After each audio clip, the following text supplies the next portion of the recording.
Hello and welcome to Season 6, Episode 8 of Unlimited Opinions. I'm Adam Bishop, I am Mark Bishop. and we are, of course, reading James Hitchcock's History of the Catholic Church, this time discussing the chapter on Christendom, or at least the first half of it. We're doing another two-parter here because these are long, dense chapters with all kinds of information that would take a very long episode to get through if we put it all in one episode. We've been hitting like hour and 20-minute episodes anyway, even splitting them into two with the last one. So unless somebody wants to sit through a 2-hour, 40-minute Unlimited Opinions episode, I think this is the better choice. Well, I run out of steam after about 44 minutes anyway. Well, I think we've been very consistent. It's been like an hour 19 and change for like the last four. And I think that's because there's a certain point where you just hit and you just want to get wrapped up as soon as possible. And so we always end up at the exact same time mark.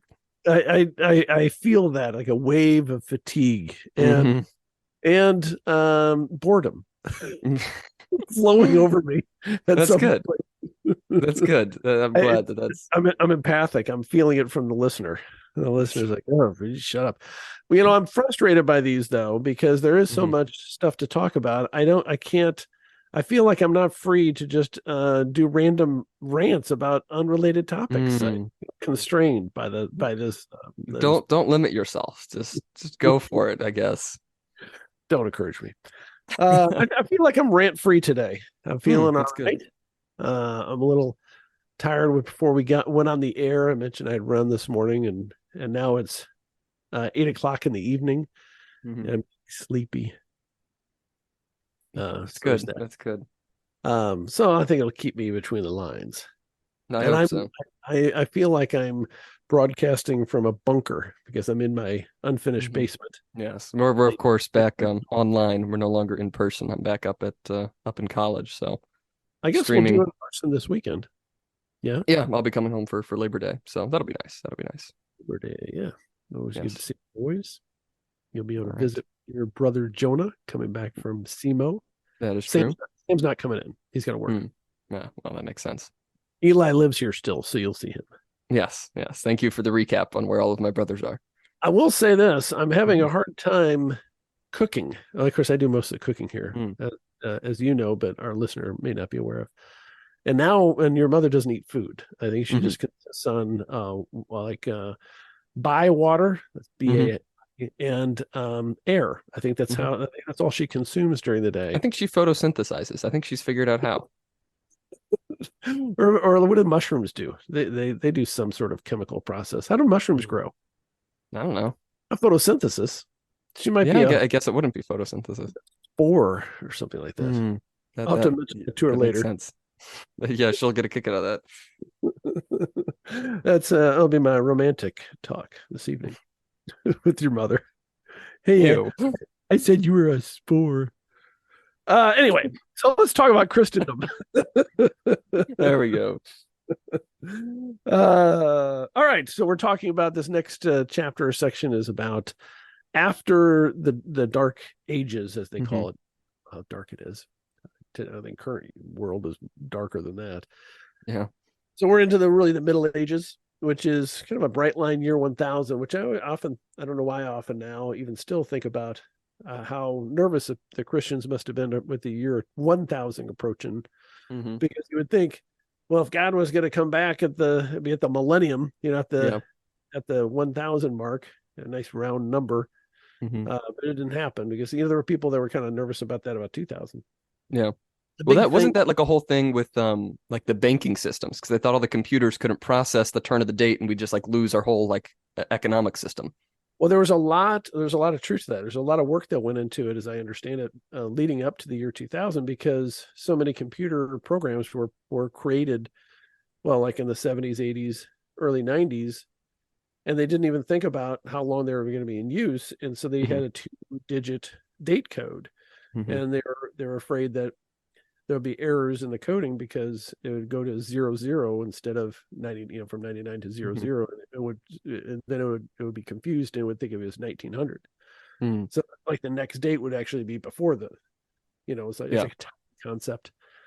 But so there were people that were kind of nervous about that, like, well, are the nuclear warheads going to shoot off or something? I don't know. Well, I still remember the weirdos in 2012 who were convinced that the world was going to end, because that was like the whole Mayan calendar thing. because the Mayan calendar only counted till 2012, and like they knew when the end of the world was going to happen. There are some weirdos who were really convinced of that. Yeah, anybody who follows Mayan philosophy is an idiot. Mayans That's fair. are horrible people. Mm-hmm. And it's really the only, one of the best things that the Spanish did was to wipe out the Mayans. How do you like that for a quote? That's going on a t-shirt. Yeah. Well, I mean, you shouldn't murder people. That's true. You should not. And they did murder a lot of people, but boy, the Mayans murdered a lot more, man. Mm-hmm. But in any event, that was a dark age. Yes. But we're talking about the Middle Ages, and that's really, it's during this period of time that where you're kind of struggling with and getting some more stability, some more like some consolidation of power within kingdoms, and so you're not just kind of like anarchy with little village here, little kingdom there, and because of the centralizing the power and the authority, you're able to have a lot more trade, more travel with some safety, and you get a revival of urban life because you have a certain amount of law and order. Mm-hmm. And then that, of course, allows people to actually spend some time reading and writing and thinking. And they were states that were expressly Christian, Catholic, really specifically. And I thought this was kind of an interesting point for the book, that I don't know the truth of it. I don't know. So, but it says, let's see, an exalted view of the universal society that came closest to realization during the 13th century, not because the faith was then perfectly lived, but because all aspects of life were consciously ordered towards Christian. It's kind of an interesting way to look at it. And he goes on to talk about this a little bit more. Sorry to cut you off, but he says, even just like in the planning of each individual city, they made sure that the church spire was the highest point, and everything was oriented so that you're always reminded of Christianity, which is something that I think we've talked about this many times on the podcast, but something that's completely lost in today's society, of even just like planning your city to have some sort of meaning. Everything's just so utilitarian, or everything's just so, here's my new take on something weird that we're going to throw in the middle of the city here. You don't have that sort of spirit of we should orient everything towards a specific goal. We just don't have that anymore. Right. And speaking as a municipal lawyer, I don't know how many examples I had of either appointed or elected officials that say, well, we can't do that because it like for a Christmas celebration or something, like a civic event. Can we even do that? Because isn't that against the law, the separation of church and state? I'm like, damn it, there is no separation of church and state in the Constitution. But there is, if you make a bulletin sign at City Hall and you make it available for the local church, well, if some goofball church comes in, you can't exclude them, but it doesn't prohibit a municipality from taking those into consideration. And in fact, political subdivisions have a constitutional right of speech, which I thought was interesting. So they can espouse certain point of views as a municipality, which I think most of them think they can't. I think just the run of the mill, that's like the ACLU back in the 70s and 80s, really pushed the envelope, and people think that there's some sort of prohibition of of church and state, like the school vouchers thing. Well, you can't give money to a Catholic school or a Jewish school. Why not? You can. You absolutely can. You can't give it to them just because they're a Catholic school, or it's because they're a school. But anyway, so yeah, of course, this was, the concepts that I'm talking about are completely foreign to the people the Middle Ages, because, like you said, that the whole city is designed with a Christian theme.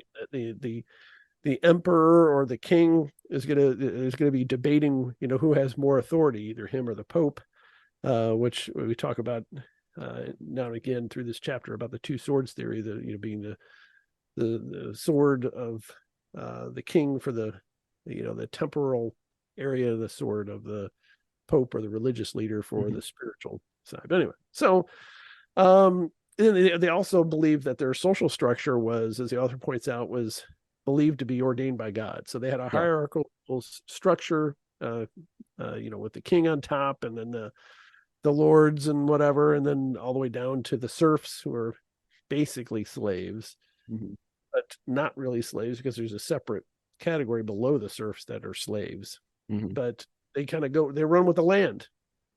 So if somebody sold this acreage and there's 100 people working it, they're serfs. Mhm. Well, if you sold the acreage, you sold the serfs with them.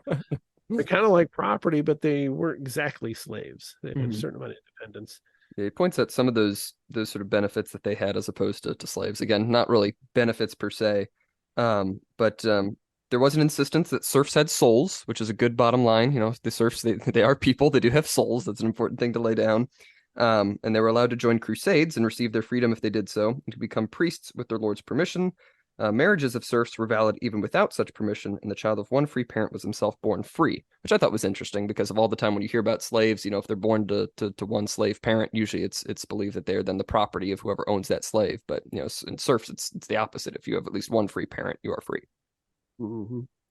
Like the predominant, like I guess 50% is rounded up Yeah, with the otherwise is rounded down with the slave. yeah. It reminds me, I'm gonna give you a completely unrelated, since you've encouraged me, a completely Oh, unrelated good. story. Hmm. There was when I was a young prosecutor as a defense attorney, brilliant guy, very creative mind, and there's a burglar who broke into a house and through a window, and he got stuck. And so he got charged with burglary. They show up and he's literally stuck in the window. Help! Help! Yeah, I don't know how he got stuck. It's like the window came down on his old house. And so they arrested him for burglary and attempted stealing because he didn't get any stealing. So the argument was it wasn't a burglary because the preponderance of the body was outside the house.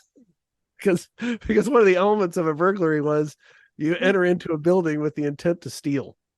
Uh-huh. So his argument was, well, more than half of his body was not inside the residence, and so therefore he couldn't have possibly been guilty of burglary. He would That's really gladly funny. lead to an attempted stealing, Hmm. which in those circumstances was a misdemeanor. The judge was not persuaded because there was literally no case law on the preponderance of the body theory of burglary. Um, so, so anyway, so the next topic of the chapter is Jews. Mm. And of course, in a expressly Christian society, Jews were outcasts, you Hmm. know, or maybe like I guess you'd say had lesser rights at least. Hmm. Of course, they were scapegoats anytime something really bad went wrong. And as the author says, at some point or another, the Jews were exiled from almost every country or land one time or another during this period of time. But interestingly, he points out the exception, the papal states. They were never Yeah, actually kicked out of the papal states, which you think they would be, you know, if it was just, you know, the Christians trying to kick them out, that the land's literally under direct control of the Pope, never kicked them out, yeah. which is Yeah, good. interesting. Finally, Yeah, something to speak of that positively is about. true. At least they And he does didn't make, kill yeah, the Jews.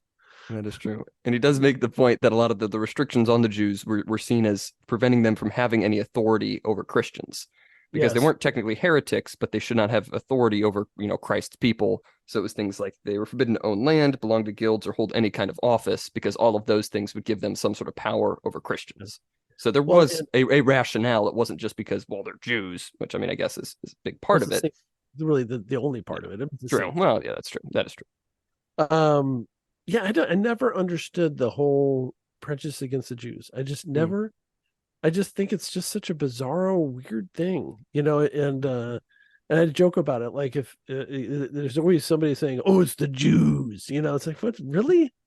Um, I just never, because like it's like I understand, and of course I never hear any prejudice against Muslims, Hmm. but you can kind of understand that with some of the, well, of course, some of their philosophy is so violent, you know, like the Hmm. Jews are like, we want to be separate from all you people and we're the chosen people and that kind of stuff. And so there's a certain amount of arrogance, but their religion doesn't say, hey, if you leave the Jewish faith, we have to hunt you down and kill you, you know, like Hmm. which the Muslim faith is obviously a little bit more violent in some of its tenets. And so I kind of understand a little more hostility, but I just I just never understood the Yeah. hostility to Jewish people.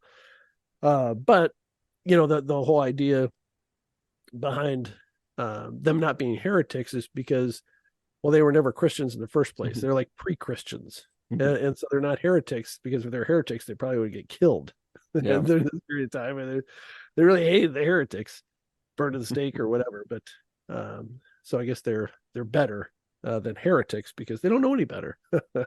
Mhm. But anyway, so what's the next chapter? The next chapter is the pervasive faith. So the faith is all throughout society, which you already talked about. The Mhm. church bells Yeah.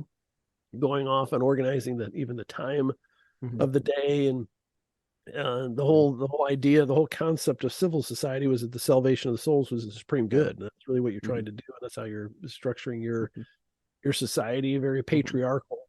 And it kind of Meaning, raises the question of, what is the supreme good in, our society now? Is there even like a common good that we're trying to get to, or is it more of just like let people do what they want, if that's sort of the supreme good that I guess is seen in society today? I'd say money.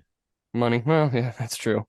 I mean, that fame, maybe Mm, fame is the pure good in mm, society, even if it's maybe. infamy. Hmm. I mean, if you like the surveys, if you believe in these surveys, there's so many more youngsters, I guess younger than you or maybe your age, that would prefer to be a social influencer. Like, what do you Hmm. want to do when you grow up? I want to be a social influencer. Hmm. We're all social, and maybe we should all just be social influencers. Then Yeah. it would so denigrate that profession, because we'd all be doing it. We're all doing Yeah. it. It's like Wasn't that what we're doing right now? yeah. Well, if anybody paid attention, Yeah, yes, well, that's true. That's true. we have the benefit Hmm. of and the related humility Mm. of no one wanting to listen to us. Hmm. So Well, we hit 5,000 total downloads over like 150 episodes the other day. So one person at least is watching us 5,000 times. well, that's downloads. That's So, true. and if So there they're could be watching more that are you, listening. there's some weirdo staring at a blank screen.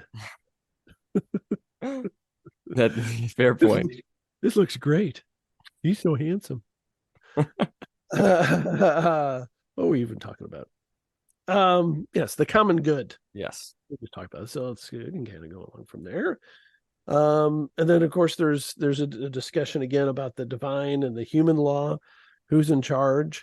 That there's a uh, exposition about the positive laws of the church and state, that are necessary for the administration of justice within the society, Hmm. but not everything that was immoral it was necessarily illegal. Hmm. Uh, but I think I mean that people forget that our criminal code is based upon the biblical code and a Yeah. moral. Hmm.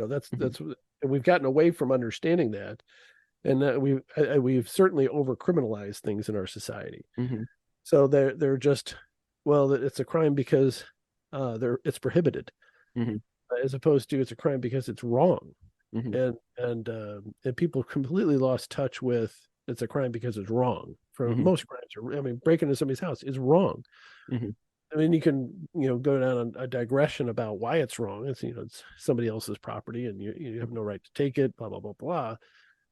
But and I think that's part of the disconnect with the people that are for the criminal justice reform. They won't acknowledge that the vast majority of criminal acts are just wrong or Hmm. evil.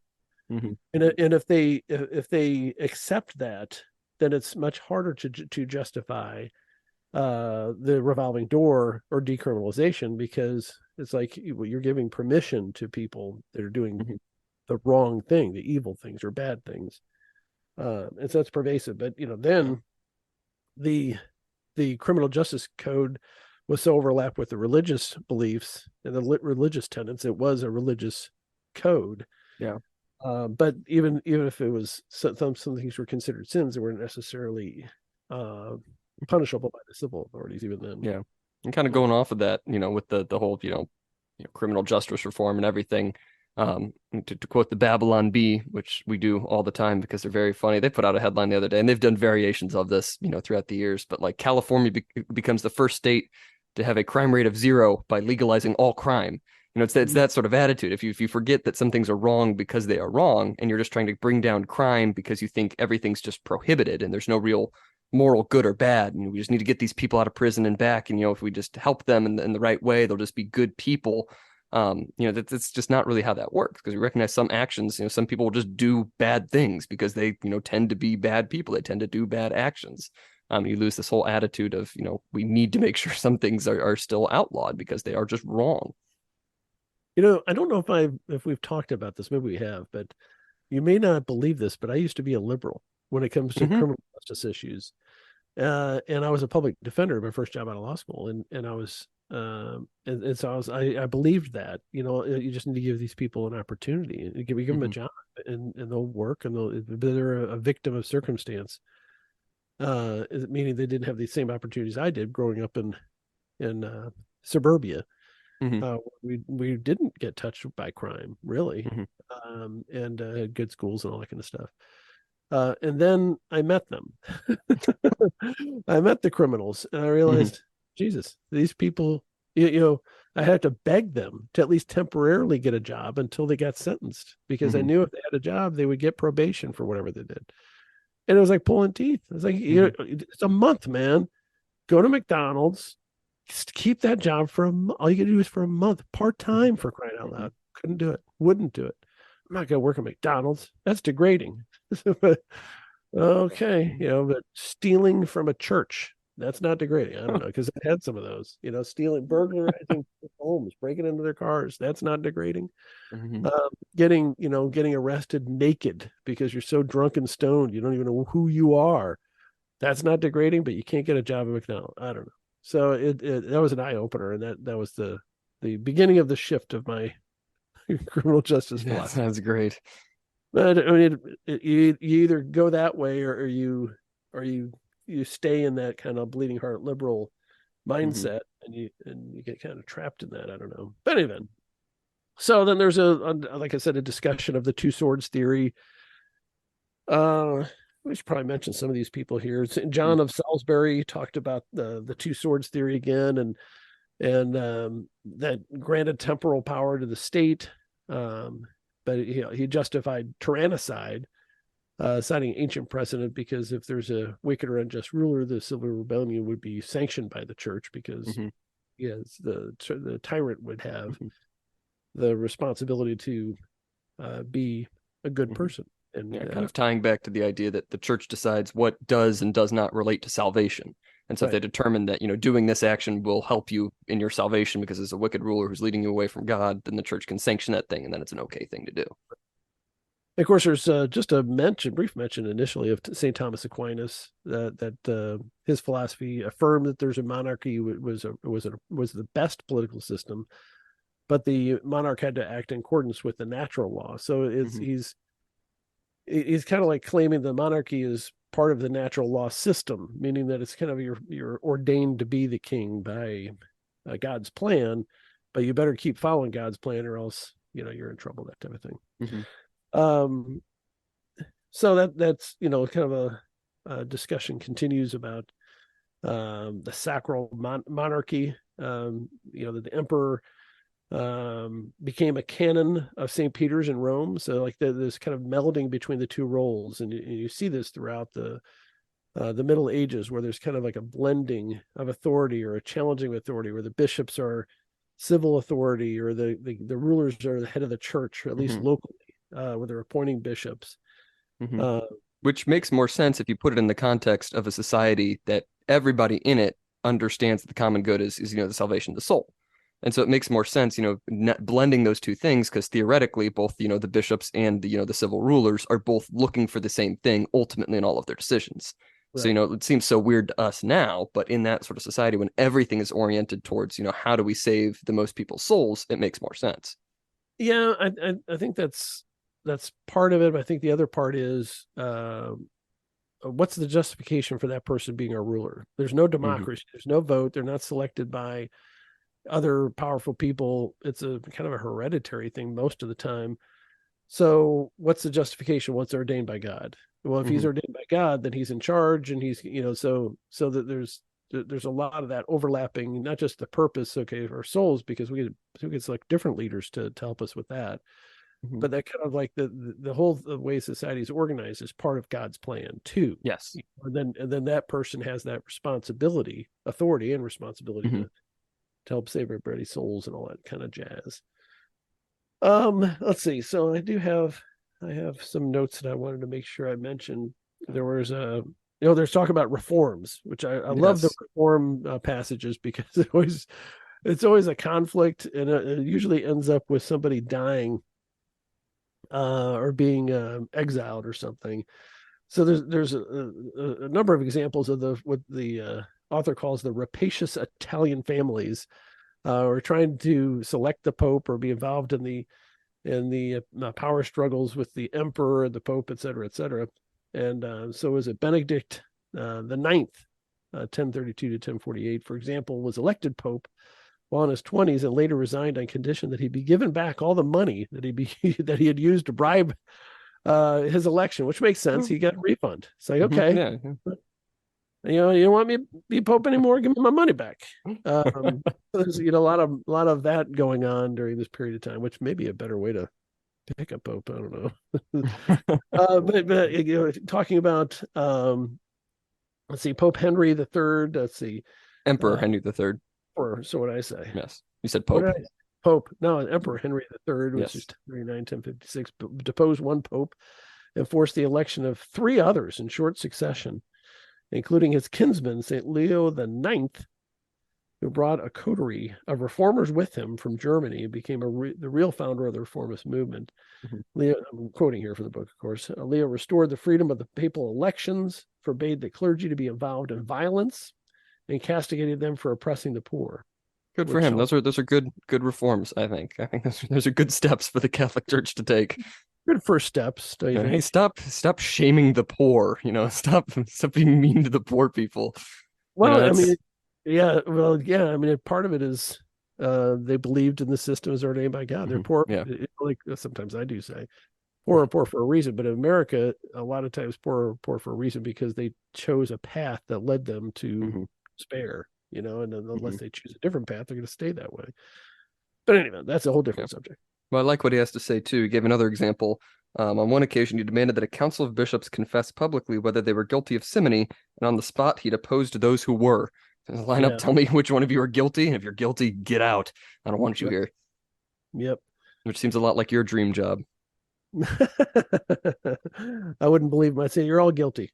Those of you who confessed are guilty, and those of you who didn't confess are liars. You're all now you're double guilty. You're guilty of the original crime, and you're guilty of lying.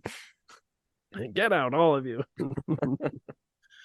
So was that him? Was that Leo that did that? Yes, that was Leo IX.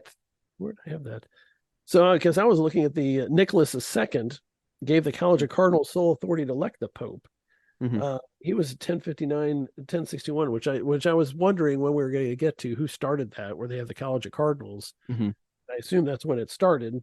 Required a 2/3 majority, and they were originally the leading Roman clergy, but now are primarily members of the papal curia. So yeah, we still have this kind of odd selection process for the successor of the Pope, which are cardinals, which are all named by the previous Pope, who's now no longer with us. So at that point, I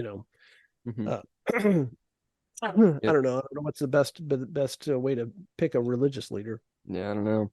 I do like the point he mentions here that conclaves, which are the meetings that they held where the bishops would, or the cardinals, I guess, would elect the Pope, were called conclaves because that means with keys, because they were literally locked in a room and really weren't allowed to leave until they made a decision. Of course, they would drag on, he says, because of factionalism, causing various popes to require their electors to live under straitened circumstances, one small cell, one servant, and a meager diet. Because presumably, if they didn't limit those things, they would just literally drag on forever. If they could just live in comfort without choosing a guy, they would. Yeah, they're essentially on house arrest. I mean, that's what was going on at the time. So let's see. Gregory the Seventh was discussed next. He's a big reformer, wasn't he? The Gregorian Reformation, or the Hildebrandian, because that was his, I think, original name. Yes, possibly Gregorian Reform. Yes. So his reform program was, let's see, identified two closely intertwined problems: the worldliness and corruption of the clergy. Okay, that's a bad problem. Mm-hmm. And the control of lay lords over the church. That's the second problem. Well, how do you fix those two? You know, what if you well, you gotta get money out of the system somehow. Yeah. So he tried to reform it in fits and starts. But I don't think he was entirely successful. But then there was a discussion of these prince bishops, which I guess were like you're a prince bishop because I'd be the king. Of course, naturally. There's a notorious, I like these discussions because I just think they're so fascinating. Like there's a notorious bishop, Odo of Bayeux, died in 1097, the brother of William the Conqueror of England and Normandy. He led his own armies in battle, and following the death of Gregory VII, prepared to march on Rome to seize the papacy for himself, a plan that his brother thwarted. That's one way to become pope, I guess. Lead an army. Yeah, that's true. I'm surprised we don't do that these days. That seems like it'd be so commonplace. I'd like to see an army of priests and deacons. They'd be the softest. They'd be the softest soldiers in the world. Yeah. I mean, in current day. Yeah, I was about to say. There's got to be a couple guys that can do 10 push-ups, but the rest of our bishop in St. Louis hasn't done 10 push-ups probably ever in his life. I mean, that's true. I don't know the last time I did 10 push-ups, but I have to say, at the current time, it's because I have rotator cuff impingement. Oh, sure. I will say there's one priest who's now sadly passed away that I know of and you know of, who I think would lead an army and probably could. Was longtime member of the high school and Father Our Ladies. Dalton? Yes, Father Dalton. I wasn't going to say his name, but I don't think so. You don't think so? I think he could lead an army. He could. Yes, that's what I'm saying. That's what I'm saying. He could lead an army. Yes, that's what I'm saying. I'd follow him. Yeah, but he wouldn't. That's true. Because he was just a great guy. That's true.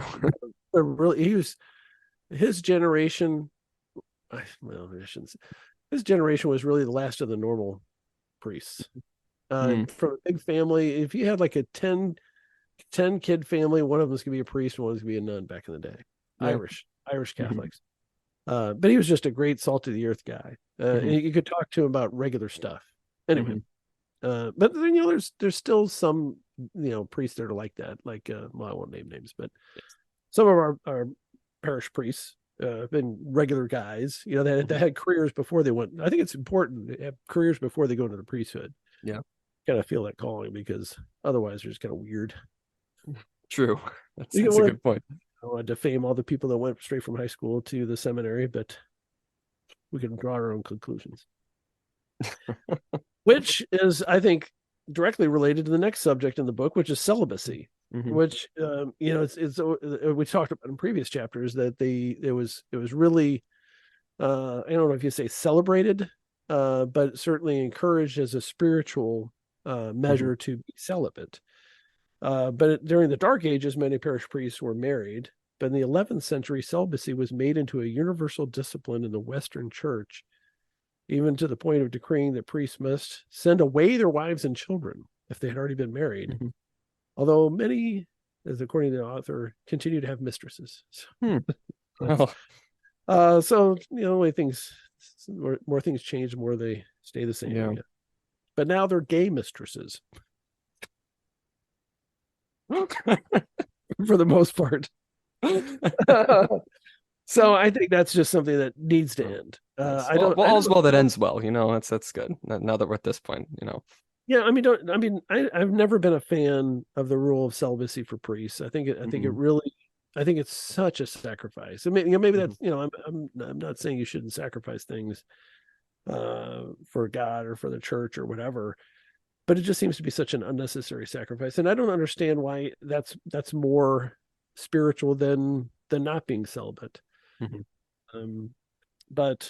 But I think it's going to have to change because people aren't going into the priesthood. I mean, that's why we're consolidating in the St. Louis region because they don't have enough priests. Yeah, I've gone back and forth on that topic. I'm not sure where I stand on priests being celibate. That's all you got to say? That's all I have to say. Hmm. Maybe Um, you have to convince me sometime. I won't need to convince you. It's just, it's reality that kind of pushes its way in as far as, but it doesn't make sense to me that that being married is less spiritual than not being married, Hmm. because I that's don't really think I don't think it's an that's really, understanding of it being less spiritual. I think it's an idea of two very different lives. Like, if that makes sense. Because it's like as a priest, it's a very well, I mean, I guess just by necessity of it being, impossible for them to have wives under the current system. But I think it's a very different life to lead than as a married person. I agree. I agree. Yes. And I think but I don't think it's better. I think it's worse, actually. Hmm. I think it's a worse life for them. Yeah. Now I know, married life can conflict with the ministry, because you should Hmm. devote a certain amount of time to your wife and children. Hmm. Uh, but you'd have more of them, more priests, I would think. Yeah. Um, but I think, and of course you'd have divorce, and you'd have affairs, you'd have struggles that you wouldn't otherwise. But it seems to me that we're having those kind of issues anyway, whether it be homosexual or heterosexual priests, Yeah. sinning. I mean, we're all sinners. Yeah. They're not any different. And so it can't, I could see there are other complications in the administration of the church if you have a wife and kids. But I think that's true of really of any job. Hmm. And I don't, and I just think it's such I don't know, I just think it's such a waste. I'm an advocate for good people having children. And I think that, well, let's put it this way. So I was thinking about this the other day, and I was kind of in a morose mood. I think Hmm. it's a word. But I was thinking of the pointlessness of life. Oh, that's good. That's a good way to start a story. But because if you think, it had to do with, I forget who it was. Somebody had oh yeah, so a distant family member of yours passed away. Hmm. Thought we could talk offline. And there were a bunch of family photos, and there were really old family photos. But Hmm. there's old enough that nobody now living knows who in the hell were in the photos. They're not marked. And so they're not historical of any Hmm. importance that way. We don't know who these people are. So they're going to get thrown away. Hmm. And I think that's true of any family photos. At some Hmm. point, the people who are alive don't care about keeping mementos of people they never met a couple Hmm. generations before. And so then you start thinking about, well, what actually have you done in your life that's going to outlast anything?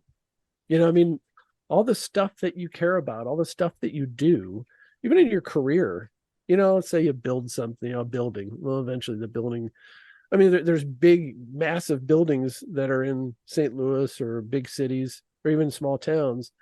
Well, nobody now knows. I don't know who built the Farmers and Merchants Bank, which is an old stone building across from Main Mill in Festus. Hmm. I'm sure people knew at the time. I'm sure I could probably figure it out, look it up, but nobody cares Hmm. now. So anyway, then I started thinking, the only thing that we really create that lasts is our children. Hmm. And so, because, assuming our children, you have children, assuming your children have children, that's really what we create long Hmm. term is children. The other stuff is stuff. Now if you're a creative person, a truly creative person, one in a million, like Tolkien, Hmm. you have creative art, and that can last, and that can be enduring. And so I think those are the exception. But for by and large, most of us will live and die, and the things that we do in our life do not echo into future generations, except for the people that we help create, which are our Hmm. children. Which I think it becomes an inspirational thought. Yeah. And priests don't have that opportunity. I don't know why, because they're presumably the best of us. They should be the best of us. And if they're the best of us, well, why can't they have kids? Wouldn't they have really good kids? They're good people. How do you like that? How do you like them apples? I think you make some great points. That was a long rant. That was a long rant. That was a good rant. Somewhat unrelated. Something to think about too, as far as what you want to do in life. I mean, if I really believe, I'm believing more and more, especially after that book about Tolkien, about the creativity, artistic, whatever creativity is so much more important to me after thinking about that than it ever was before in my life. Well, I have not created anything. Yes, well, maybe you should get on that. Other than 4 boys. And this podcast. You are my legacy. Yeah, there you go. But a song sung in the woods that no one listens to, is that a creation? Does that last? No. So our podcast that nobody listens to, is it worth anything? I don't know. Anyway, reforming councils. Should we talk about reforming councils, or do you have any other thoughts about it? I don't know. We want to talk about these. There's a mention of benefices. I think that's what it's called. Those they're offices that make a lot of money in the church, or they have powerful offices, so to speak, and be able to appoint personnel or priests or whatever. Very important. Also can be corrupting. So there are reforming councils because when the church has control of so much wealth and power, their issues come up. So they had some reforming councils. The Second Lateran Council in 1139 took its name from the Pope's Cathedral in Rome, affirmed the reform program, including the election of bishops by cathedral chapters. And the Third Lateran Council in 1179, we don't have councils anymore, but added the prohibition against holding a plurality of benefices. So you can't have so many of them, and against laymen disposing of church property. So I guess you can't sell it. You can't give it away or whatever. If you're a layman, it's got to, I guess, go through the clergy. Yeah. There's a Second Council of Lions, L-Y. It's not like lions and tigers and bears of my.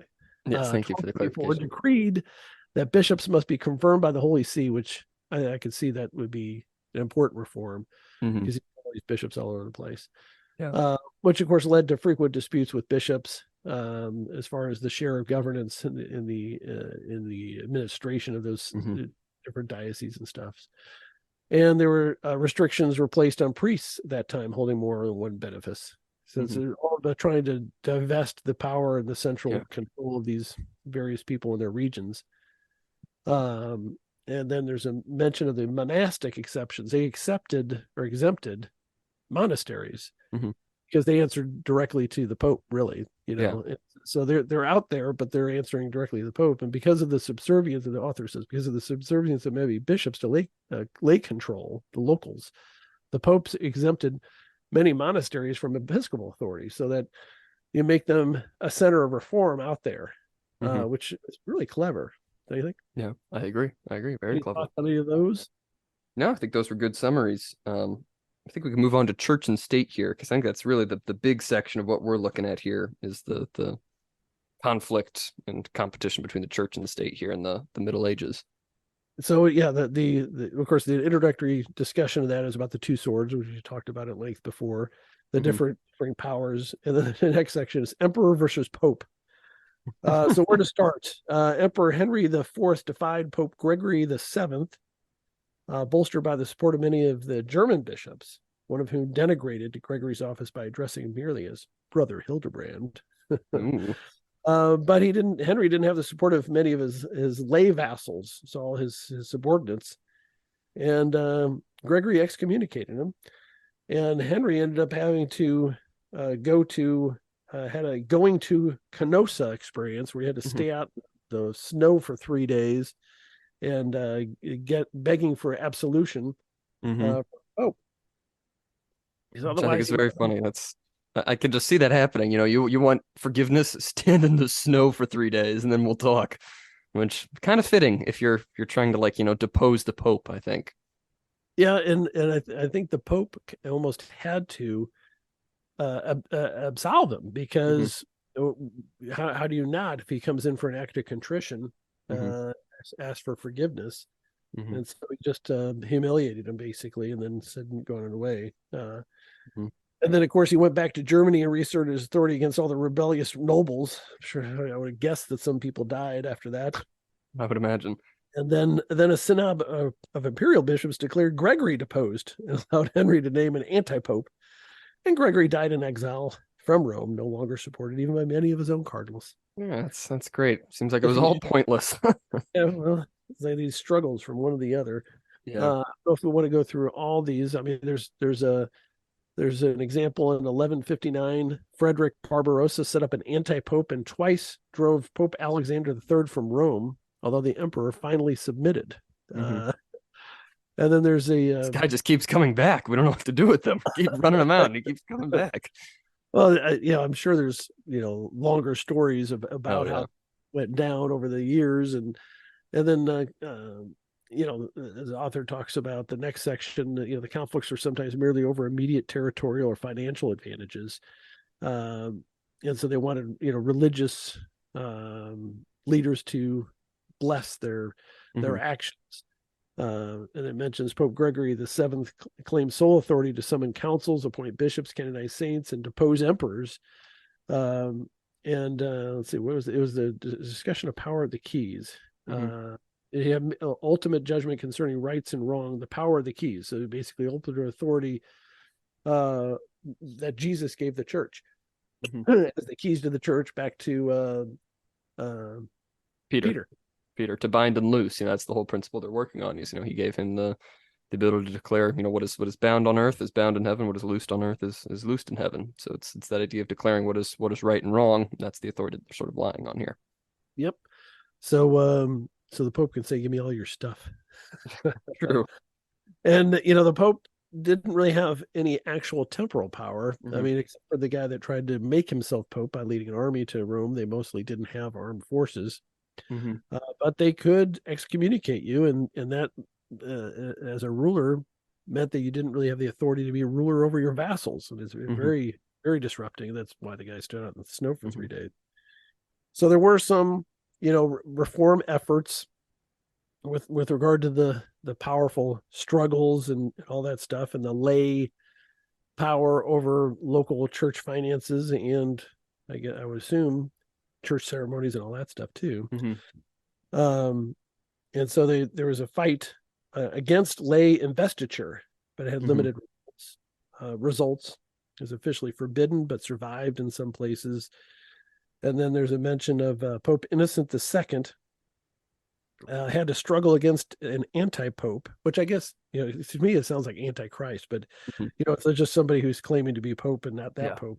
Struggling against an anti-pope who had Norman support, and at one point was taken prisoner until he acknowledged Norman rule in the southern Italy. King Philip I of France was excommunicated 3 times during his reign. And William the Conqueror supported reform, but his son, William II Rufus, 1087 to 1100, whom the monastic chroniclers considered an enemy of the church, exiled the Archbishop of Canterbury, St. Anselm, for opposing investiture. Although Rufus's brother, Henry I, later submitted. I think that's also sort of an aspect that we've almost lost today when we're looking at the Middle Ages. Is just the role of the family here. I know we've kind of mentioned it briefly, sort of the hereditary rule, but basically anybody who was nobility had family members who were in charge of some province somewhere in the country, and everything was just an exchange of, okay, well, this cousin owns this land. What do I do for him if I need to do stuff here, and that sort of thing. And this all sort of relates to I wrote a paper last semester on the trial of Joan of Arc. And so that was very much, wrapped up in this sort of, competing hierarchy. Of course, this is a couple hundred years later than we're talking about here. But it all sort of relied on, who had the authority, because it was in the war between the English and the French. So they were both Christian kingdoms. Who's the right one here? Whole mess. But it really ended up with, the English bishops, essentially finding that she was, a witch or whatever, declaring that she was excommunicated, because of course they were the English bishops and they supported England as opposed to France. And of course, then she was later retried by the French bishops. And of course, they found her innocent and she was a saint, and, later on. But it all sort of goes back to that principle of excommunication. and that the church never really ordered anyone to be killed. Very, very technically, they did not have the authority to declare anyone killed, but they're excommunicated. Here you go, civil authority. It's in your hands to do with them what you like. And of course, just about all the time, the civil authority would just kill the people who were excommunicated, especially if they were accused of very serious crimes.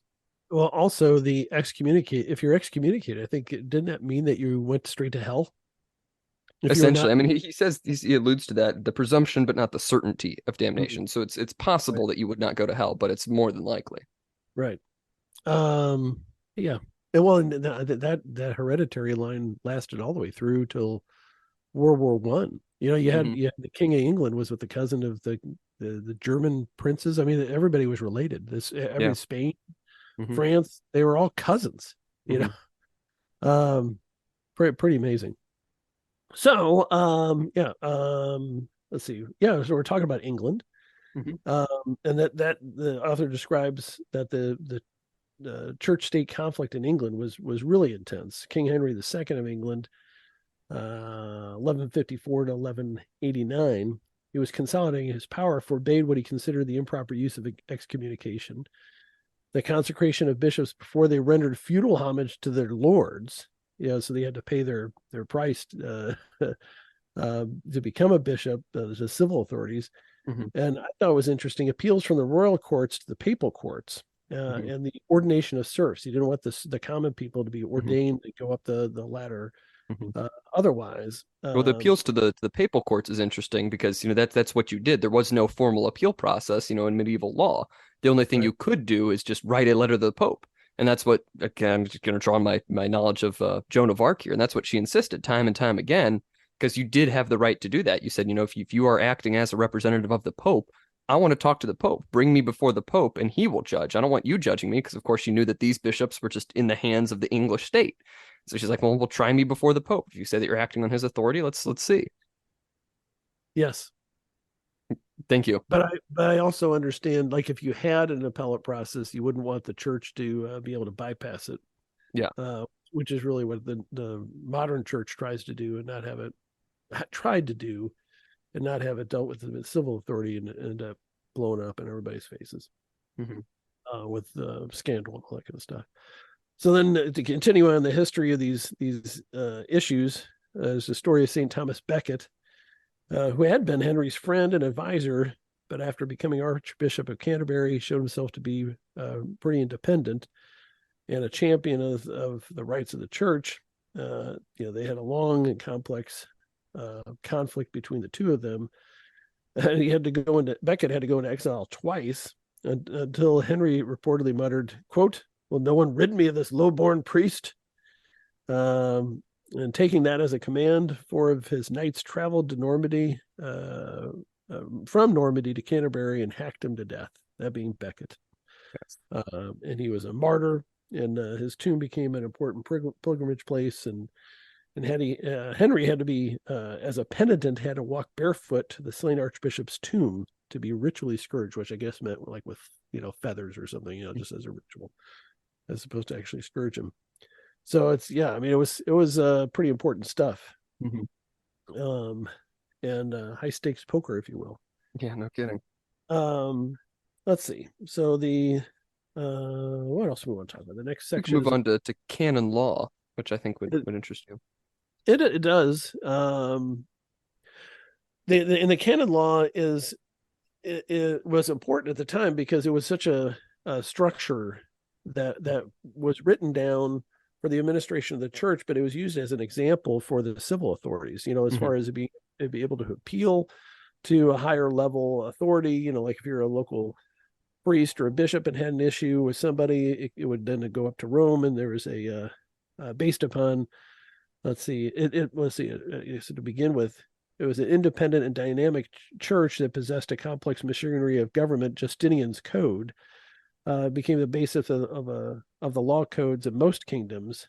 And in the mid 12th century, this is from the author, the monk lawyer Gratian of Bologna used Justinian to systematize the church's canon law. And the church still has canon law; it still Mm-hmm. exists, and it governs the administration of the Catholic Church, and it's very specific. Mm-hmm. Uh, it really is a separate body of law, and there are canon lawyers, but you have to be permitted to practice canon law. I'm not exactly sure what the process is you have to go through, but I think you might even have to I know you have to get permission from the bishop, but you may have to come all the way up to the Vatican to be able to practice canon law. Interesting. Yeah. I could probably figure that out, but I think it's a limited market. And I think you probably have to toe the line. Yeah, I would imagine. I don't think you would be accepted to studying canon law. I could be accepted. You don't think that Mark Bishop could be accepted to practice canon law? You better just hope they don't find this podcast. Yeah. All my comments are buried. The whole thing. But like even to get like the introduction to the book that I have, that's canon law, says you're not even supposed to read it unless you have been. I don't know if it says you've been permitted, but you have to like prayerfully reflect on whether it's appropriate for you to even study canon law, because you have to be in the right state of spirituality to study it, not be there to pick it apart or something, I guess. So let's see. Where was I at? Oh, John of Salisbury. He was one of the bishops and scholars of the age, and a man who actually witnessed Becket's martyrdom, had severe misgivings about the rigor of the law and urged greater dependence on the spirit of the gospel. The papal courts in Rome received a continuous stream of appeals from local and ecclesiastical courts, which you would expect, because especially if people were used to just doing whatever they thought they could do and getting away with it, people would desperately appeal for authority to take a second look at it, or even if you're just aggrieved, you don't like the decision, and that's what can happen in every civil case now in Missouri. Everybody can appeal it, and there's so many of them. They get filed, but very few of them prevail because a lot of times they'll just can dismiss them, or not, or issue what they call a per curiam opinions, maybe a published opinion. They just say, you lose. But then they usually publish an opinion that's only to the parties. Interesting. So you know why you lost, but you can't tell anybody. I mean, but it's not published, so it's not precedent. Yeah. So it's kind of interesting. Yeah. Moving on to the next section, I'll take over here while you're wiping your nose. Thank you. You're welcome. I was about to say Innocent the Third. You want to talk about Innocent the Third? Go ahead. Go ahead. Go. No, you go ahead. No, do it. All right.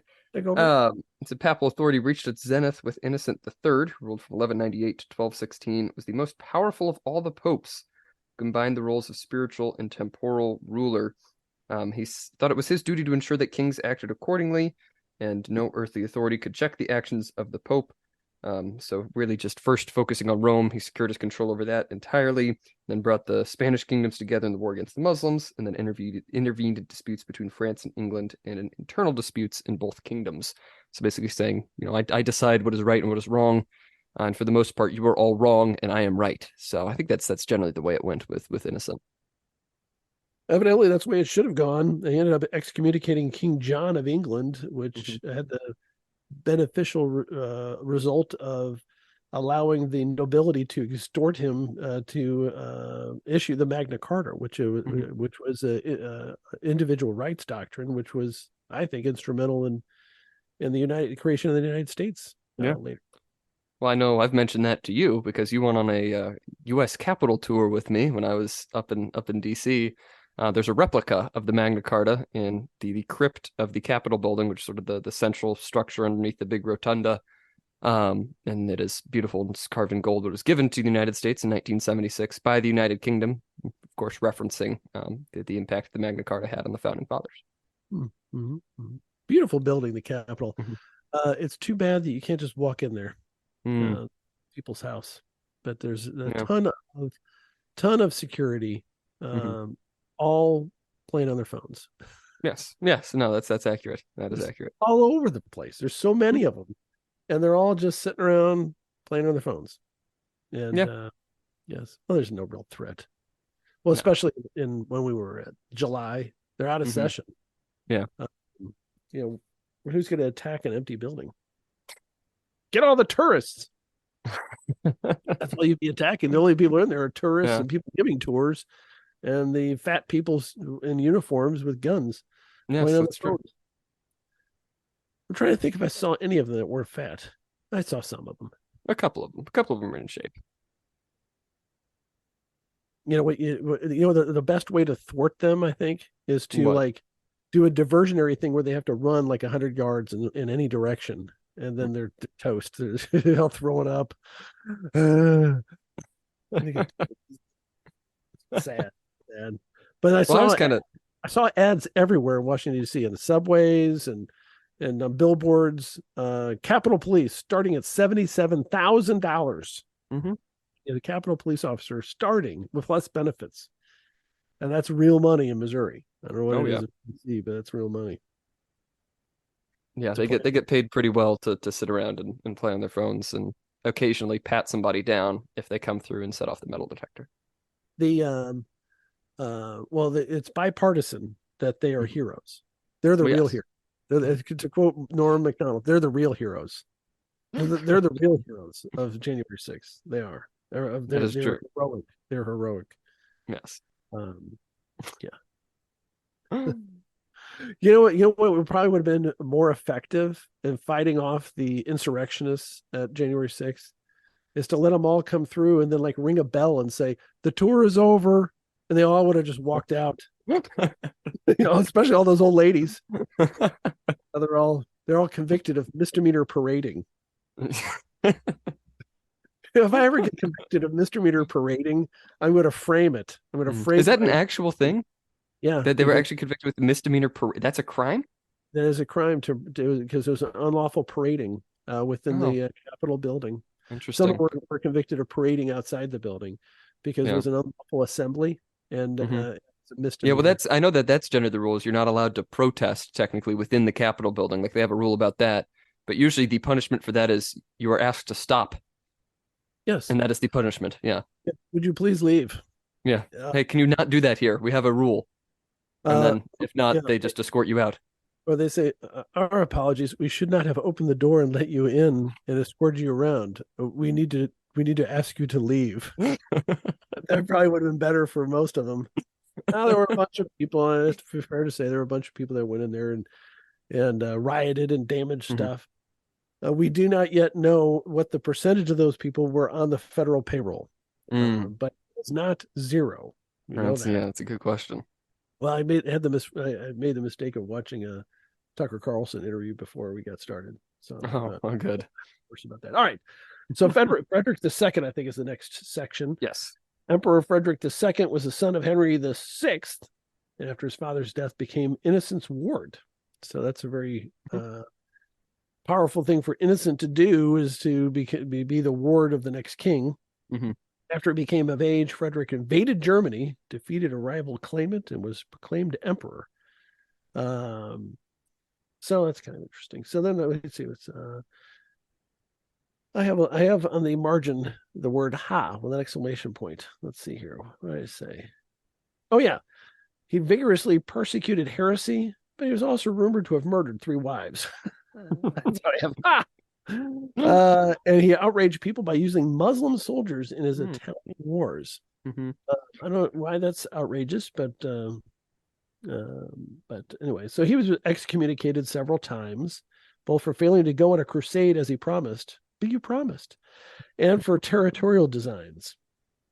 There's a conclave that began in 1241, lasted a year and a half, during which the Roman civic authorities pressured and even physically abused the cardinals to force an election. Pretty interesting. Innocent IV was finally chosen, and having been driven from Rome by Frederick's army, summoned a council to judge the emperor. Frederick, however, captured 100 bishops on their way to the meeting and held them prisoner. Innocent then fled to Lyons in France and transferred the council there. The first council of Lyons declared the emperor deposed, announced a crusade against him, and placed Germany under interdict. I guess that means no sacraments, right? Yeah. And this was the first time a crusade was ever proclaimed against a Christian monarch. Mm-hmm. And then he died unabsolved, which means he was not united with the church. So I did not know there was a crusade against essentially Germany. Yeah. That's interesting. It's again to go back to the Joan of Arc stuff. That was the big question for both the English and the French, as they were both sort of operating under the idea that we are the rightful crusaders against this non-Christian kingdom who has this, non-divinely inherited right to the throne. Because of course the English wanted the throne of France, and of course the French wanted the throne of France because it was their throne. And they both decided that they were the holy ones, and they both were sort of under the idea that it could be a crusade in their eyes. Yeah. But of course, it was a crusade against Christians. Yes. Oh, this is the best kind. And I like the next segue is about Louis the Ninth. Mm-hmm. And the author says, if Frederick II epitomized the Pope's view of a bad ruler, St. Louis the Ninth of France, 1226 to 1270, embodied the Christian ideal. Must have been a pretty cool dude.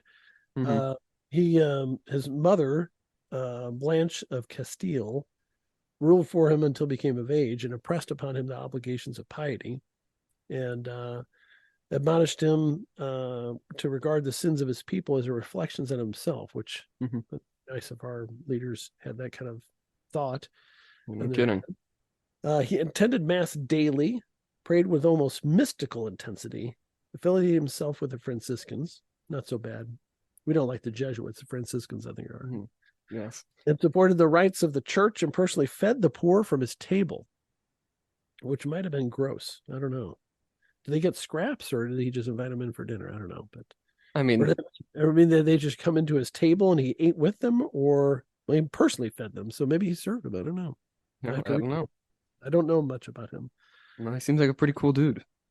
He espoused a concept of justice based upon divine law, discouraged trial by battle, which is a good thing. I mean, not that trial by battle is a good thing, but discouraging it was a good thing. Made himself able to hear appeals from his subjects and set up a system for manumission, which is sending from the hand of serfs. So basically freeing them, or, liberating them from their obligations. Went on a crusade, was captured or ransomed, but he brought back relics from the Holy Land when he got ransomed. But then he ended up dying in North Africa on another crusade. Sucks for him. I need to read about Louis the Ninth. Yeah, seems like a pretty cool dude, and amidst all of these horrible, horrible people that we're also reading about. Truth. So what about the papal politics? We talked about a good emperor, a bad emperor. Excuse me, I just coughed. That's great. Thank you for the announcement. Pope Urban the Fourth. Their politics. He supported the claims of Louis's brother Charles of Anjou to Sicily, thereby beginning a tangled conflict that would continue into the next century. Excuse me. It's a long conflict. Yeah, no kidding. So it's just the popes getting involved in politics and who should rule in what area. Martin, let's see, who's Martin? Charles pressured the cardinals into electing a Frenchman, Martin IV. Martin blindly supported Charles' ambitions. Some crusades happened. The Martin excommunicated and deposed King Peter III of Aragon, who accepted the Sicilians' invitation to become the ruler. I mean, it's like one thing after another. That's why popes shouldn't get involved in those things. Yeah, no kidding.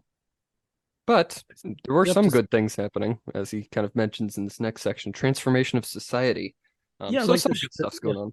Yeah, talking about like the code of chivalry, which was like the kind of like we call the Geneva Convention, about having a certain amount of honor in war if it's possible. I don't know, but I thought it was interesting that there was a restraint of bloodshed. So they had Monday through Wednesday fighting. It was forbidden on, I guess, Thursday, Friday, Saturday, and Sunday at some point. It was completely forbidden during the holy season. Considered the peace of God and the truce of God.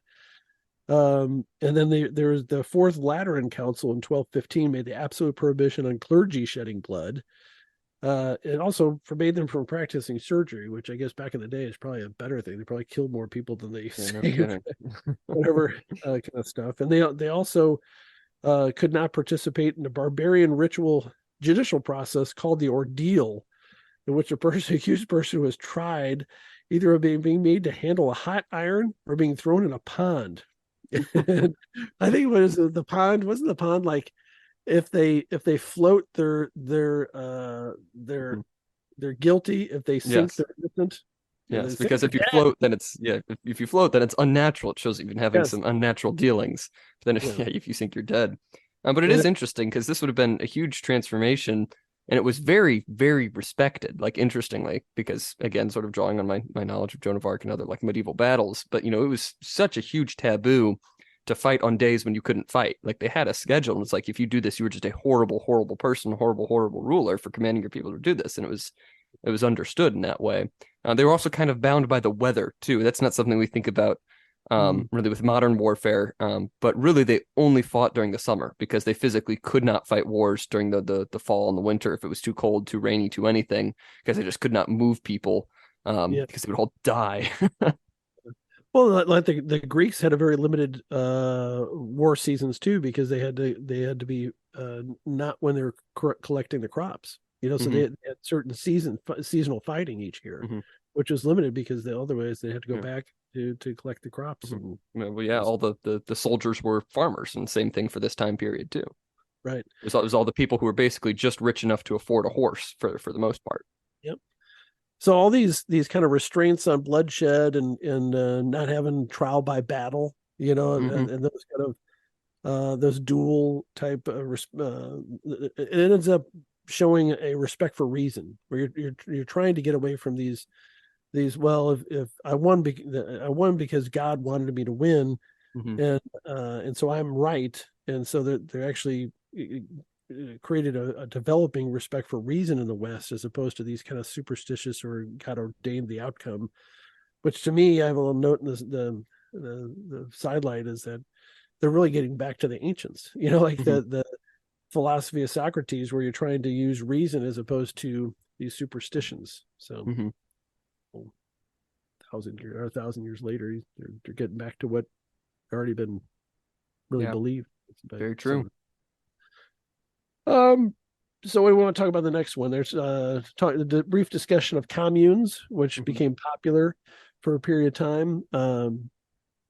Let's see, which is, I guess, was more of a like what we would consider like a monastery now. The commune movement brought about citizens in the towns into conflict with the bishops, who traditionally exercised governance over these towns.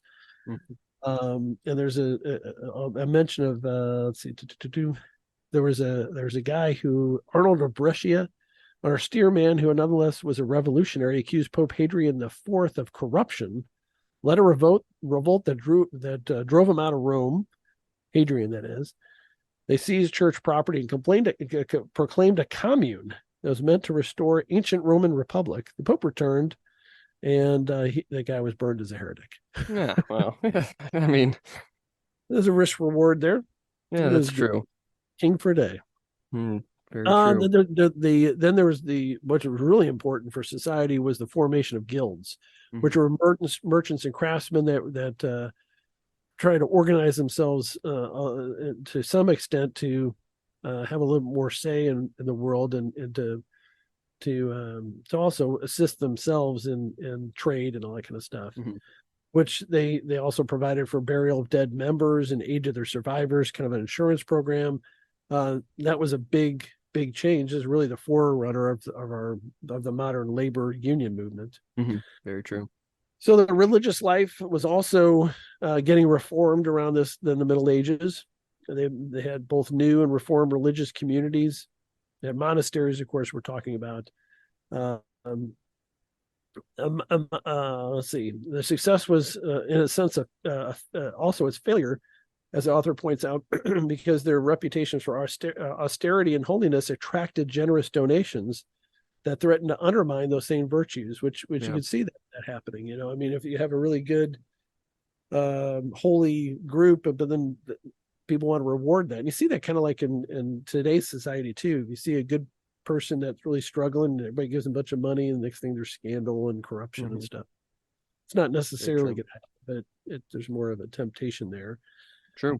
And there's reforms of it because of the corruption. Sometimes they just simply expelled lazy or lax monks. There was an early 12th century experiment that placed temporal power in the hands of lay brothers, allowing the clerics to devote themselves to spiritual matters, but it still ended up corrupting and tempting the other people that are involved. Mm-hmm. Cluny established a monastic system, somewhat like feudalism. So there's a pyramid, a hierarchical structure. They had dependent houses that did not have elected abbots, but were governed by priors appointed from Cluny, which seemed to be very successful. I think they had like thousands of them, like 1,450 daughter houses is the number he gives, which is impressive because I'd never heard of this place before reading this book. And this place keeps coming up. Like, this is like the third chapter we've read that mentions Cluny as this sort of source of either theological sort of wisdom or very like strong power here in the Middle Ages. And I'd never heard of this monastery, but I guess it was the place to be in the Middle Ages. Yep. Of course, the abbot in this system ends up taking a lot of his time with administration. Yeah, which is necessarily true of any successful organization. You find yourself doing a lot more paperwork than the actual spiritual work. Mm-hmm. So then there's let's see, what's the next thing? Calmadoles. Sure. Talking about the revival of the hermetical life. There were structures based upon the Benedictine rule, and there's Saint Romuald, was an Italian abbot who was forced out of his monastery because of severity, then formed a group of hermits, which I didn't know you could have a group of hermits. But into a new order called the Calmadoles from their location, and they practice severe penances. I'm not sure what severe penances would be. It seems like this monastery isn't awful enough for me. I want a worse experience, so I'm going to start my own group. Then there's Carthusians. Always named after like where they were, I guess. Saint Bruno, a German, found a new order of monks called the Carthusians from the location of their monastery near Chartreuse in the French Alps. Probably a very pretty place. They lived primarily as hermits and came together only for liturgy. That's more of a group of hermits. Yes. Or something.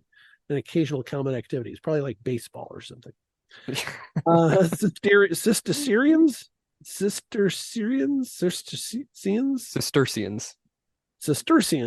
in 1098, 3 Benedictines, Saint Alberic, Saint Robert, and Saint Stephen Harding. I always want to call him Stephen Hawking. Hawking. Yeah, I see that. Yes. I don't think he's going to be canonized anytime soon. He will never be canonized. I think he was a pretty bad person, wasn't he? That's what I've heard. I know he was a devout atheist. Devout. If you can be one. You can't be a devout atheist. I think you can. He's very devoted to the idea that there is no God. I'm too tired to argue. We're getting to the end of the yeah, we need to speed things up here, I think, a little bit. All right. Well, we can kind of skip through that. So let's see. There's a mention of contemplation. These monks, because they were trying to get like the day-to-day business out of the way so they can contemplate things, and there's no God in deeper ways. Move beyond limited human concepts into a mystic knowledge of the divine. That's more of my idea of what a monastery does, pray and think and that kind of stuff. So they mentioned, I mentioned Saint Bernard of Clairvaux.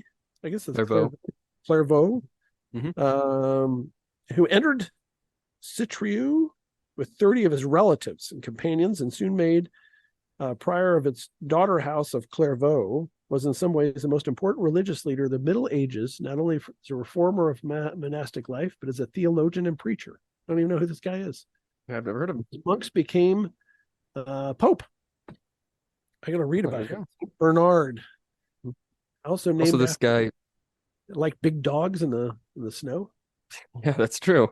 Might have been named after him. That's possible, actually. But then also his another religious leader, he's somewhat less important than Bernard, who I thought his name was Sugar at first, but Suger, Suger, died in 1151, became abbot of Saint Denis, primarily because of the elaborateness of the Benedictine liturgy. Suger and Peter the Venerable, abbot of Cluny, found themselves at cross purposes with Bernard. So he was rebuked by Bernard at one point, but realized that they're equally represented of the spirit of the time. So two very competing people there, but also very much representative of the general feeling of the monastic life at the time. I did appreciate the discussion of abbotesses. So the female leaders of an abbey, basically like nuns, I guess. But they also, I think they could probably Well, yeah, I mean, they were a spiritual authority and presided over large, complex, and wealthy institutions.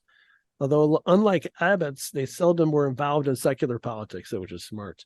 Yeah. Okay. They specifically mentioned Saint Hildegard of Bingen was an Bingen. educated what? Bingen. Bingen. Yes. Was an educated German abbess who had mystical visions and wrote complex musical compositions to express them.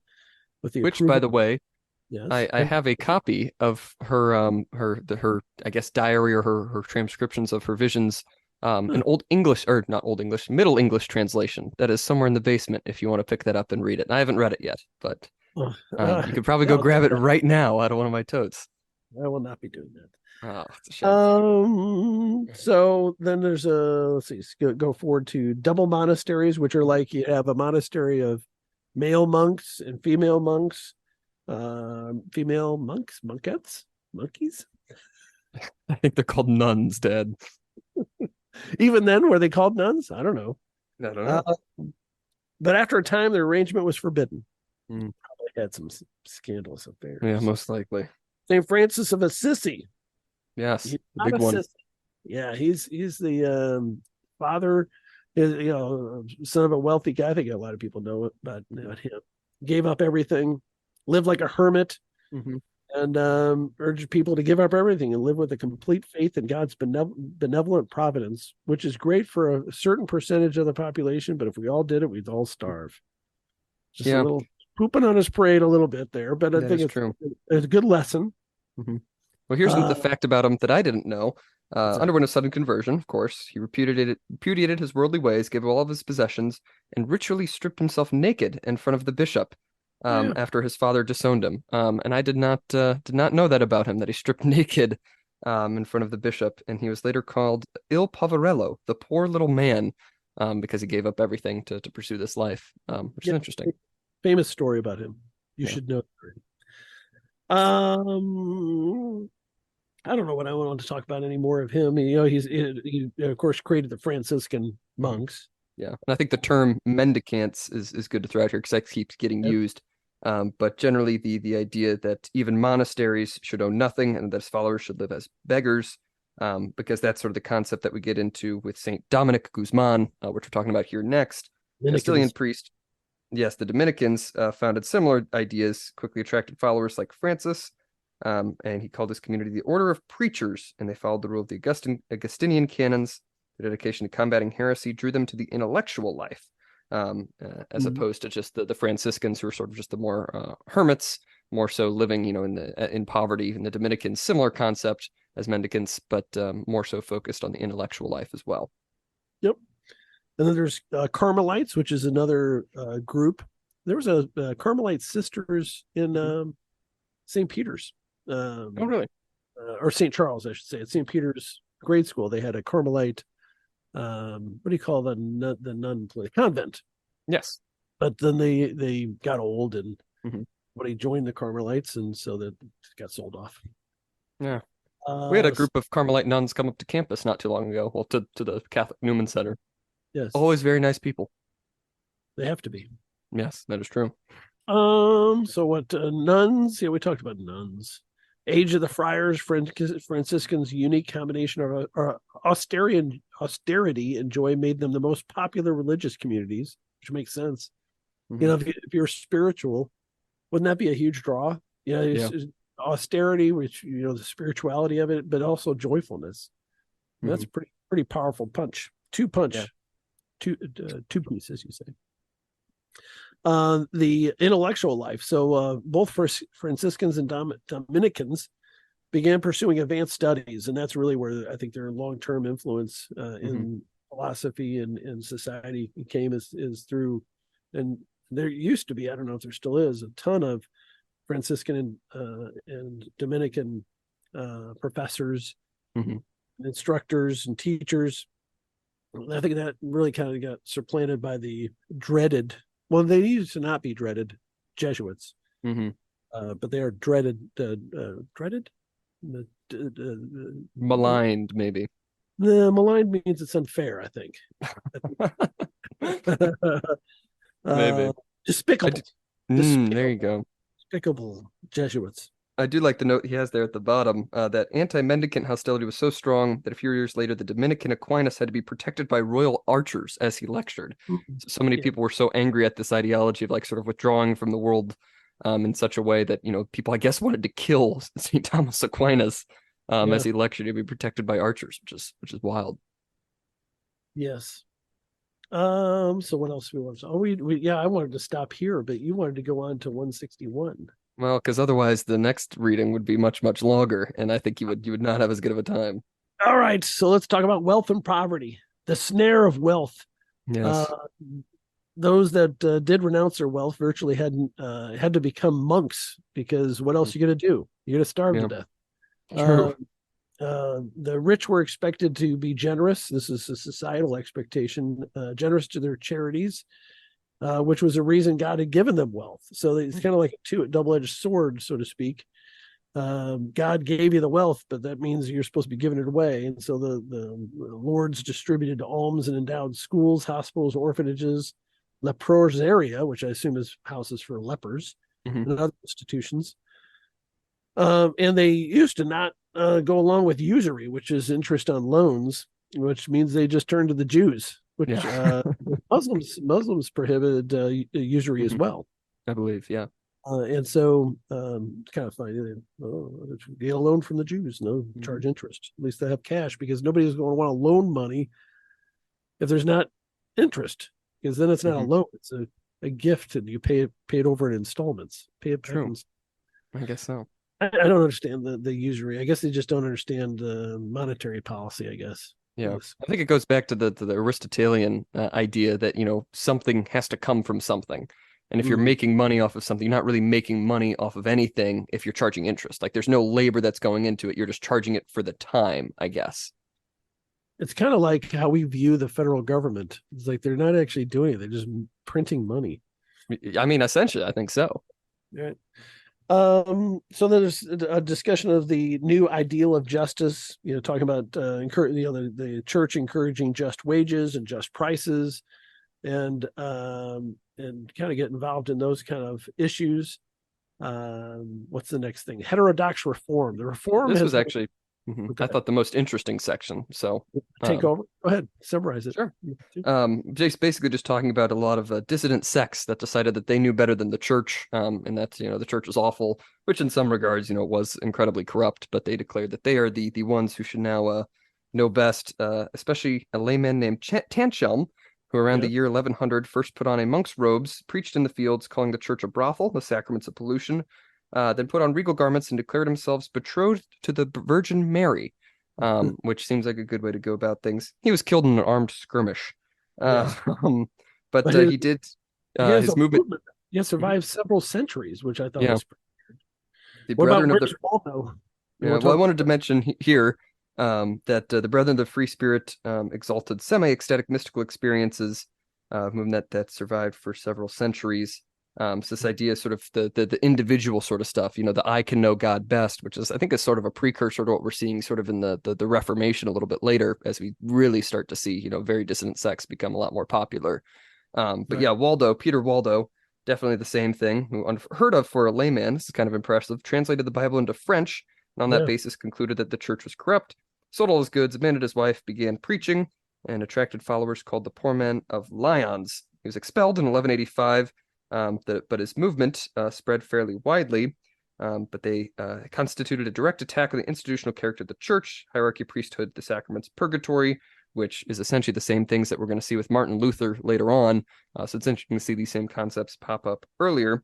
Each believer thought to be inspired directly by the Holy Spirit. Renunciation of property was the principal sign of authentic faith. And then similarly, humility. Sorry, I go ahead. was going to go into the humiliati, Yes. translated as the humble, Mm-hmm. a lay group founded in Italy in the late 12th century and composed of both men and women, single and married, to try to live the simple life. They did not attack the church and were approved by Innocent III, allowed them to preach about morality, but not about doctrine. Which is interesting. Makes sense. I mean, if you're like, hey, you're good people, you can teach people how to be good people. Just don't try to answer any theological questions because you're Yes. kind of stupid. Then there's Joachim of Flora. Mm-hmm. I don't know about him. Let's see, he became a Cistercian, however you pronounce that. Cistercian. Was elected abbot, but abandoned that office, devoted himself to expounding what he claimed were the hidden meanings of Scripture. History, he thought, was divided in 3 ages: the age of the Father, the age of the Son, and the age of the Holy Spirit, which began around 1260, be characterized by holy spiritual faith based in divine inspiration. Interesting. Joachistism stayed alive. I wonder if that's like our township is called Joachim Platten. I wonder if Joachim is somehow a reference to that. Maybe, but there are also just people named Joachim, so could be anybody. What if they're named after him? I don't know. Maybe. He was Joachim of Florida. I don't know. The Reform movement deeply influenced lay piety. I don't even know how to pronounce this. Begins and Begards. Begins and Begards, the origin of whose names are uncertain, were respectively female and male groups that began in the Low Countries in the 12th century. The groups were made up of lay people who are self-supporting, engaged in works of charity. Sounds good. Very true. And then there's the Cathars and the Albigensian Crusade. There you go. Major deviant religious movement of the Middle Ages was led by the Cathars, the pure, who began in the Near East with a species of Gnosticism and Manichaeism, made their way westward through the Balkans and found a home in France. We're a fascinating story. They organized as a church with their own clergy and diocese. There's scarcely a Christian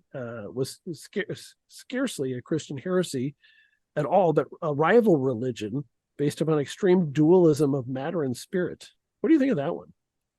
Yeah, it's interesting. Well, he goes on to say, it was probably what you're about to say. Marriage and because human sexuality is inherently evil and procreation of children traps the souls in bodies. I guess they should be kept in heaven. Yeah, that's wild. Refrained from all sexual activity, while the believers were allowed free sex, but we're not supposed to procreate. Yeah, which is interesting. He also says there is an extreme, dualism where the biblical God was the God of evil and the church was the invention of Satan, which is insane. But kind of what some people I think still believe today, that the church itself is the Antichrist, especially as you get out into the more sort of charismatic Protestant groups out there that think, the church is everything evil in the world. So this thing really, I'd never even heard of these people before. By the late 12th century, the movement had supported some French nobles, especially Count Raymond VI of Toulouse, as well as a popular base. The southern French bishops were despised as worldly, and a series of preaching missions mostly failed. So they're trying to preach to these people, I guess. Innocent III proclaimed a crusade that captured several Cathars, I guess they're not considered Christian, Cathar strongholds, committing atrocities in the process. Notoriously, a papal legate at one siege was reported to have shouted, "Kill them all. God will know his own." Yay. They really did not like these guys. Complex political intrigues followed. There's a second crusade in 1226. And 200 Cathars were burned as heretics after Raymond submitted a second time. Man, and the movement eventually died out. I guess so. I can't see why. I mean, that doesn't seem like there were any reasons for them to die out. They had a view of heresy that explains some of their actions, because they considered it like a disease, like a virus that spreads and it would poison the entire community. So you have to wipe it out. So which brings us to the Inquisition, which is not necessarily the title of a Mel Brooks song, but it is. You ever see that Inquisition? I don't think so. History of the World. That movie. You have not seen that movie, have you? I have not. It's a section about the Inquisition. Oh, good. Involves funny torture. There you so go. the judicial processes later institutionalized in the Inquisition were first employed in 1022. It's a long time ago, when 12 canons of Orleans were burned at the stake, accused of denying the most fundamental doctrines of faith. Yikes. Every diocese was ordered to have an office charged with ferreting out heresy. You got to find it Kill these people. People could submit a list of their enemies whose testimony was then inadmissible at these trials, which I thought was interesting. Yeah. That being helpful. Say, you know what? I'm charged with the crime, but here's a list of people who I know are my enemies. So if they're not allowed to testify because they can't be believed, they're my enemies. But I guess you would then be on their list of enemies, and you couldn't convict them of anything. Torture was permitted in order to obtain a confession, because of course, that's how you get the truth. Well, of course, naturally. The chief purpose of the Inquisition was persuade the accused heretic to recant, which you better recant. And a repentant heretic could be snatched from the flames at the last moment. Which, again, was exactly what happened to Joan of Arc. She at first admitted to what they were saying, under fear of being killed. Yes. And then because she was brought to the stake, and then she's like, well, no, stop, I repent. But then she signed something that was technically a legal document, although there's debate over whether or not she actually signed it or whether or not she actually even read it at all. And of course, then she was brought back, and then a few days later, she was found to do the same thing. She put on men's clothing, which was like one of the big charges against her, because she was wearing men's clothing that was forbidden. So like, oh, well, now you're a heretic who's going. You've confessed that you were a heretic and you've repented, and now you've gone back to it, which means now you're doubly guilty because you acknowledged it was wrong, and in acknowledging it's wrong, now you are so much more guilty. Now we have every reason to burn you at the stake. There's some logic to that. I agree. I mean, if you believe that stuff. Yes. I think that's it. Is that the end of our discussion of chapter? Yeah, we'll pick it back up with the Crusades and some stuff about Thomas Aquinas, I think, next episode. So it should be a good episode. So we'll enjoy the discussion of the Crusades. Yeah. A romp story. So what are your thoughts about the chapter? No, I liked it. I don't discussion. Yeah, no, I thought it was great. I'm looking forward to the next half. Some good stuff in there. I was surprised by how much we covered there. Didn't really know when the Franciscans and Dominicans were founded, so it was good to learn about that. The continued role of monasteries and monks and friars and stuff like that. The theological tradition is, of course, very interesting. All the trials and conflicts and nonsense going on at the time. I can see, from the author said in a previous chapter, the actual liturgy was well established, so that seems to have continued. It's just all this administration of the church and of the civil society and all that, and the rules of celibacy and all that stuff really put into focus at this time of the church history. Very true. Good stuff. Do you have any other closing thoughts? No. All right, this has been Season 6, Episode 8, if I'm remembering correctly, of Unlimited Opinions. You can, of course, follow us on Twitter at ULMTD Opinions. I've been Adam Bishop. I'm still Mark Bishop.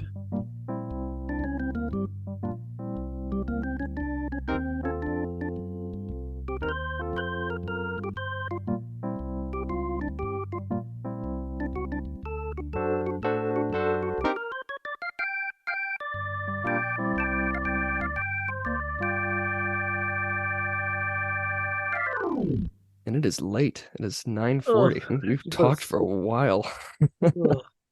Keeping me up late.